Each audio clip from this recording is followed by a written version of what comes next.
नमस्कार दोस्तों, कैसे हैं आप सब। स्वागत है आपका tuition and tricks YouTube channel पर। दोस्तों, आज अगली वीडियो में हम लोग पढ़ने वाले हैं आर्टिकल 25 टू 28 और जो कि धार्मिक स्वतंत्रता का अधिकार से संबंधित है और right to freedom of religion English में इसे कहते हैं दोस्तों। और सबसे पहले हम लोग सभी आर्टिकल को जो है पढ़ लेते हैं, उसके बाद फिर जो है थोड़ा विस्तार से पढ़ लेंगे। तो जो मित्र हमारे वनडे एग्जाम की तैयारी कर रहे हैं वो सिर्फ आर्टिकल देख के ही जो है स्किप कर सकते हैं वीडियो। तो अनुच्छेद 25 में 3 बातें हैं दोस्तों, ध्यान से देखिएगा। जहां जहां मैं अंडरलाइन कर रहा हूं उसे ध्यान दीजिएगा। सबसे पहले धर्म को मानने की और धर्म का आचरण करने का और धर्म को प्रचार करने की स्वतंत्रता है आपको। कौन कौन सी चीज मानने का, आचरण करने का मतलब है जैसे कि किस त्योहार में क्या करना है। जैसे दीपावली में हमें गणेश जी की और ये पूजा करना है, या जैसे मुहर्रम में लोग अपना जो है खुद के ऊपर वार वगैरह कर जो भी करते हैं, मातम करते हैं। ऐसे ही हर त्योहार में जो उसका मनाने का तरीका है उसे आचरण कहते हैं, या और सीधी भाषा में कह सकते हो कर्म कांड। ठीक है, जितने कर्म कांड होते हैं, ठीक है, होली के समय ये करना, उसको होलिका जलाना, तो ये सब कुछ आचरण कहलाता है। तो हम धर्म को मान सकते हैं, आचरण कर सकते हैं, प्रचार कर सकते हैं। तो आप समझिए ये वाला जो पॉइंट है ना, सबसे कंट्रोवर्शियल है यहीं पे। जो धर्म परिवर्तन और ये सारी चीजें हैं, कन्वर्जन जो सुनते हैं हम लोग, ईसाई में बनना, ये करना, तो ये जो है मेंस का मुद्दा आ गया। तो ये मैं आपको हिंट कर दे रहा हूं, जब पहुंचेंगे तो इस पर और विस्तार से बात करेंगे।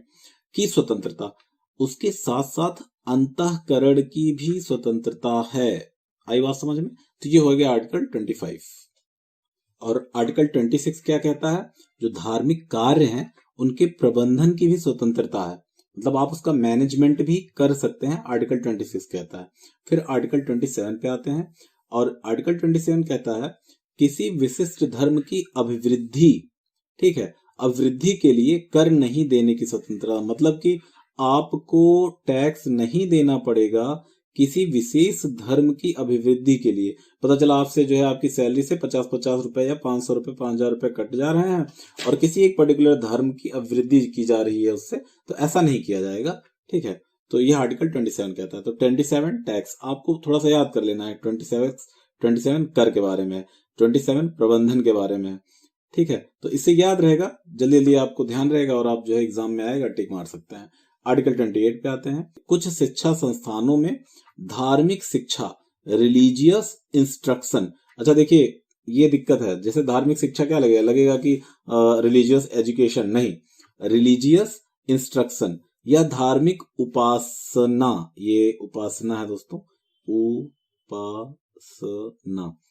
तो कुछ शैक्षिक शिक्षा संस्थानों में धार्मिक शिक्षा या धार्मिक उपासना की जो है स्वतंत्रता होगी, या ना करने की। जैसे आप नहीं करना चाहते, करना चाहते हैं, क्या है, तो ये आर्टिकल 28 कहता है। तो मतलब ये हो गया आपका कुछ शिक्षा संस्थानों में धार्मिक शिक्षा या धार्मिक उपासना में उपस्थित होने से स्वतंत्रता। तो आप अनुपस्थित होना चाहते हैं तो हो सकते हैं, कोई दिक्कत नहीं। तो आर्टिकल 25 का विस्तार है। तो आप जो मित्र नहीं देखना चाहते हैं तो वो अब स्किप कर सकते हैं वीडियो। तो अब देखते हैं हम आर्टिकल 25 को थोड़े से विस्तार में, बहुत नहीं।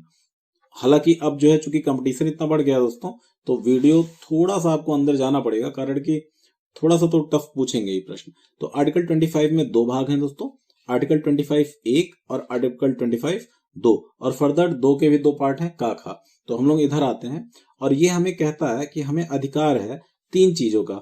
एक तो मानने का धर्म को, आचरण करने का और प्रचार करने का। ये 3 चीज आपने तो वही शॉर्ट फॉर्म में ही देख लिया था, कोई दिक्कत नहीं है। और अंतःकरण की भी स्वतंत्रता थी। तो ये 4 बातें हमने देखी थी। रिस्ट्रिक्शन लगे हुए हैं, ये चीज हमने वहां नहीं देखा था। ठीक है, अगर हमने मूल पाठ किया होता, पूरा का पूरा अनुच्छेद का पाठ किया होता, मतलब पढ़ा होता, तो ये मिल जाते, लेकिन हमने नहीं पढ़ा था। तो 3 सीमाएं हैं कि आपको मानने, आचरण करने, प्रचार करने में और अंतःकरण में 3 निर्बंधन भी आपको लगेंगे। वो क्या क्या है कि पब्लिक ऑर्डर बना रहना चाहिए, लोक व्यवस्था, स्वास्थ्य पर लोगों के प्रभाव नहीं पड़ना चाहिए, और नैतिकता। ठीक है, मोरल वैल्यूज या मोलैरिटी भी बनी रहनी चाहिए। अच्छा, अगर तीनों सीमाओं को एक साथ याद करना हो तो आप याद कर सकते हैं लोसन, लो स न, लोक व्यवस्था, स्वास्थ्य और नैतिकता। तो लोसन से आप तीनों रिस्ट्रिक्शन। अच्छा, ये रिस्ट्रिक्शंस जो है 25(1) में ही दिया गया ऑलरेडी, और 25(2) में दो रिस्ट्रिक्शंस लगे हैं। तो 25(2) में जो का वाला पार्ट है उसको देखते हैं। उसमें कहा गया है कि जो धर्म का गैर धार्मिक पक्ष होगा। अच्छा, धर्म का गैर धार्मिक पक्ष कितना अजीब लग रहा है सुनने में, तो मैं इसको एलेबरेट कर दे रहा हूं। गैर धार्मिक पक्ष का मतलब है, जैसे मान लीजिए कहीं मंदिर बनी थी, तो मंदिर में पूजा पाठ कैसे होगा, कितने बेल के पत्ते चढ़ाने हैं, कितना दूध चढ़ाना है, किस दिन चढ़ाना है, किस दिन व्रत रखना है, ये धार्मिक पक्ष हो गया। लेकिन मंदिर का जमीन सही स्थान पे है कि नहीं, किसी के जमीन पे कब्जा है कि नहीं, तो ये गैर धार्मिक पक्ष हो गया। तो धर्म का गैर धार्मिक पक्ष पर राज्य का नियंत्रण होगा। क्लियर हुआ कि नहीं हुआ? जैसे और भी चीजें हैं, आर्थिक राजनीतिक चीजें, वहां पर भी वो राज्य का नियंत्रण होगा, क्योंकि ये गैर धार्मिक पक्ष है। अच्छा, खा वाले पार्ट में क्या लिखा है? खा वाले पार्ट में लिखा है धार्मिक स्वतंत्रता को सीमित किया जा सकता है। लो सीधे सीधे कैसे? सामाजिक कल्याण और समाज सुधार के आधार पर। अगर हमें सामाजिक कल्याण करना है या समाज सुधार करना है तो हम धर्म को भी, धार्मिक स्वतंत्रता को भी सीमित कर सकते हैं। कौन? राज्य। ठीक है, तो ये आर्टिकल 25 था दोस्तों। अब इसमें जैसे आप तीन सभी धर्मों में आप देख सकते हैं, जैसे कहीं कहीं पे बलि प्रथा चल रही सॉरी, कहीं कहीं पे बलि प्रथा चल रही है, बलि दी जाती है जानवरों की। नेपाल वगैरह में देखिए, आप लोग नेट पे डालिएगा, काफी करीब सैकड़ों जानवरों को बलि दे देते हैं। ऐसे ही जो कुछ धर्मों में जैसे चोट करते हैं, तो ये सारी चीजें क्या नैतिक हैं या नहीं है, तो ऐसी चीजें जो है नैतिकता के उसमें है। जैसे आप इलाहाबाद में आप देखते होंगे, जो साधु संत होते हैं, कुछ लोग जो निर्वस्त्र होते हैं, जिन्हें नागा बोला जाता है। ठीक है, तो ऐसे क्या नैतिक है या नहीं है, क्या है, तो ऐसी चीजें इसमें जिक्र किया गया है। ठीक है, देखिए दोस्तों, ये जो एक्सप्लेन किया गया मैं वही बता रहा हूं। ठीक है, डोंट बी पर्सनल। उसके बाद दोस्तों हम लोग आगे बढ़ते हैं आर्टिकल 26 पर। अच्छा, आर्टिकल 25 में दो स्पष्टीकरण है, वो रह गया था। जैसे सिखों द्वारा कृपाण धारण करना धार्मिक आचरण है, और आचरण की स्वतंत्रता है ही। किन किन चीजों की स्वतंत्रता है? एक मानने की, एक आचरण करने की, आचरण मैंने बताया था कर्मकांड, और एक जो है प्रचार करने की। और मैं आपको फिर से बता दूं, ये प्रचार वाले मामले पे बहुत ज्यादा कंट्रोवर्सी है, बहुत ज्यादा विवाद है, कोर्ट में मामले गए हैं, कई सारे वाद हैं जो कि मेंस के लिए इंपॉर्टेंट है। अब दूसरा जो स्पष्टीकरण है, हिंदू शब्द में सिख, जैन, बौद्ध धर्म जो है शामिल होंगे। यही दो स्पष्टीकरण 25 के साथ है। अच्छा दोस्तों, जैसे इसमें और भी चीजें हैं कि धर्म निरपेक्ष क्या होता है। ठीक है, धर्म निरपेक्ष, पंथ निरपेक्ष, पंथ निरपेक्ष, मैं हिंट कर रहा हूं आपको और पढ़ने के लिए। उसके बाद राष्ट्र का स्वरूप कैसा है अपने, ठीक है, धार्मिक रूप से, और अन्य राष्ट्रों के साथ कंपेयर, तो ये सारी चीजें आपको देखनी पड़ेंगी। हम लोग हालांकि बात करेंगे। आर्टिकल 26 पे आते हैं दोस्तों। आर्टिकल 26 धार्मिक संप्रदाय या उनके अनुभाग को, अनुभाग मतलब जैसे ट्रस्ट वगैरह है, को लोक व्यवस्था, सदाचार और स्वास्थ्य के अधीन, वही तीन चीजें, लोसन, लोसन, लो स, यहाँ सदाचार आ गया है। ठीक है, वहां नैतिकता था, एक ही बात है शायद। तो इन तीनों को, मतलब धार्मिक संप्रदाय को या उसके अनुभाग को, कुछ चीजें स्वतंत्र है कुछ चीज करने के लिए। जैसे जो संस्थान है, संस्थानों की स्थापना की जा सकती है और उनका पोषण किया जा सकता है। धार्मिक संस्थानों की स्थापना भी की जा सकती है, पोषण भी की जा सकती है, किनके द्वारा? धार्मिक संप्रदाय या उनके अनुभाग द्वारा। ऐसे ही जैसे अनुभाग का मतलब हो गया, जैसे धार्मिक संप्रदाय हो गया हिंदू, उसके अंदर जैसे मान लीजिए शैव, वैष्णव, ये सारी चीजें। प्रबंध भी, प्रबंध करने का भी अधिकार है उन्हें, और धर्म विषयक कार्यों का, गैर धार्मिक पक्षों का नहीं। उसके बाद अर्जन एवं स्वामित्व कर सकते हैं वो, एक्विजिशन कर सकते हैं। किसका? संपत्ति का। कैसी कैसी संपत्ति का? जंगम संपत्ति, स्थावर संपत्ति। जंगम संपत्ति मतलब मूवेबल, और स्थावर मतलब इमूवेबल। आप समझिए, इतनी सारी स्वतंत्रता है।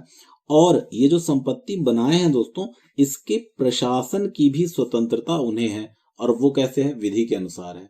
तो इतनी चीजें हैं। आप देखिए, पहला स्थापना कर लेंगे, पोषण कर लेंगे, किसका? जो संस्थानों बनाए हैं, प्रबंधन करेंगे, ये करेंगे। इसको ध्यान से देख लीजिए, इसके बाद कोई आप बिल्कुल याद रहेगा। ठीक है, उसके बाद आते हैं आर्टिकल 27 पर दोस्तों। आर्टिकल 27 कहता है कि व्यक्ति बाध्य नहीं किया जाएगा कर संदाय हेतु देने के लिए, कर देने के लिए। कैसा कर देने के लिए? जिसका व्यय व्यक्ति बाध्य नहीं होगा कर संदाय करने के लिए, देने के लिए, जिसका व्यय प्रमोशन, अभिवृद्धि या पोषण, मेंटेनेंस किया जाए किसी विशेष धर्म पर, ठीक है। अर्थात धार्मिक कर नहीं दिया जाएगा। अरे जजिया नाम सुना था आप लोगों ने? जजिया कैसा कर था बताइएगा कमेंट में दोस्तों। धार्मिक कर था, कौन लगाया था, क्या लगाया था? अगर इतिहास आपको पता है तो जरा सा कमेंट करके मुझे बताइएगा। उसके बाद लेकिन एक चीज यहां पर आपको ध्यान देना है, कर की मनाही है, शुल्क की मनाही नहीं है। मतलब कर तो आप नहीं देना है, उसने कह दिया हमारे संविधान ने, लेकिन जो है शुल्क दिया जा सकता है। दरअसल शुल्क का क्या होता है कि जो कोई सुविधा हमें मिलती है, जैसे हमें कोई सुविधा दी जा रही है तो उसके बदले में जो एक्सपेंडिचर आता है व्यय, तो उसे लिया जब जाता है तो उसे शुल्क कहते हैं, ठीक है। तो ये चीज हो गया। तो ये हो गया आपका आर्टिकल 27। और आर्टिकल 28 में उपासना मतलब कि जो उपासना होती है प्रेयर वगैरह, तो वहां पर उपस्थित होने ना होने के संबंध में थी, ठीक है। तो इसको देखते हैं, ठीक है। उपासना, कैसी उपासना? धार्मिक उपासना। ऐसे ही धार्मिक शिक्षा, तो इन दोनों जगहों में उपस्थित होने ना होने की जो है स्वतंत्रता, मतलब आप नहीं होना चाहते तो ना हो। तो यहां पर सबसे पहले हमें ध्यान देना है कि ऐसे विद्यालय, ठीक है, जहां जो पूर्णतः पोषित हो, वित्त पोषित, किसके द्वारा? सरकार द्वारा। तो अगर भैया सरकार ने किसी विद्यालय की, किसी संस्था की पोषण जो है सरकार ने किया है, तो सरकार का क्या धर्म है? भारत के सरकार का क्या धर्म है? भारतीय सरकार कौन सा धर्म मानती है? भैया कोई बहुत हीरो बन के जवाब मत देने लगना, कोई धर्म नहीं, हम धर्म निरपेक्ष हैं। हमारे राष्ट्र जो है कोई एक धर्म को नहीं मानता, वो सभी जो है धर्मों से दूरी, देखो दो चीजें, एक धर्म से दूरी बना लेना, एक सभी धर्मों को बराबर मानना। तो ये सारी चीजें क्या है? धर्म निरपेक्ष, क्या है पंथ निरपेक्ष? अगर किसी को आइडिया है तो कमेंट करिएगा। तो जो पूर्ण पोषित होंगे वहां पे धार्मिक शिक्षा नहीं दी जाएगी कि भैया सरकार का पोषण है, सरकार सभी धर्मों को बराबर मानती है। और उसके बाद अगर प्रबंधन सरकार द्वारा हो रहा है लेकिन स्थापना किसी ट्रस्ट द्वारा हुआ है, ठीक है, तो उसका मैनेजमेंट तो सरकार संभाल रही है पर स्थापना कैसे हुआ था? ट्रस्ट द्वारा। तो यहाँ धार्मिक शिक्षा दिया जा सकता है। आई बात समझ में? ऐसे देखिए, अगर अंशतः वित्त पोषित है, थोड़ा सा सरकार ने दिया है, बाकी किसी व्यक्ति ने दिया है, किसी संस्था ने दिया है, सॉरी, ऐसे ही मान्यता प्राप्त है किंतु वित्त पोषित नहीं है। मान्यता प्राप्त भी स्कूल में ध्यान देना है, यहाँ बच्चों के सहमति के बाद ही उन्हें सम्मिलित किया जा सकता है। अगर बच्चे नहीं चाहते तो नहीं होंगे। अच्छा, अगर बच्चे अल्पवयस्क हैं तो क्या होगा? ऐसी स्थिति में उनके माता पिता की जो है अनुमति अनिवार्य है। उसके बाद वो जो है आराम से उपस्थित रहें। फिर अगर ना ही मान्यता प्राप्त है ना ही वित्त पोषित है तो जो मन करे कोई दिक्कत नहीं है। जो मन करेगा मतलब आप उपासना करवाइए, शिक्षा करवाइए, उपस्थित करवाइए, दिक्कत नहीं है। तो ठीक है, 100 बात की एक बात अगर हम लोग करें तो वो ये है कि सरकार की योगदान अगर है, सरकार का अगर पूर्ण है तो आपने देख लिया था नहीं होगा। और अगर न्यास ने, किसी ट्रस्ट ने बनाया है और सरकार प्रबंध कर रही है तो हो सकता है, ठीक है, जैसे विद्या मंदिर वगैरह है। उसके बाद जो है आरएसएस के जो संचालन में है, उसके बाद जो है मान्यता प्राप्त भी है या थोड़ा बहुत दे रही है, तो यहाँ पर आपको बच्चों की या अभिभावक की जानकारी चाहिए, उसमें नोशन चाहिए उनका।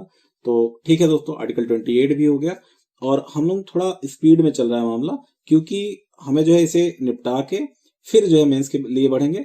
तो दोस्तों, अगर अभी तक आप लोग चैनल नहीं सब्सक्राइब किए हैं तो इसे प्लीज जल्दी सब्सक्राइब कर लें, लाइक करें, शेयर करें और कमेंट भी करें कि आपको क्या जो है नहीं समझ में आ रहा है, कहाँ दिक्कत आ रही है और क्या अभी और आपको पढ़ाया जा सकता है, कि मैं जिसे जल्दी से ट्रिक में अपलोड कर दूं। ठीक है दोस्तों, धन्यवाद।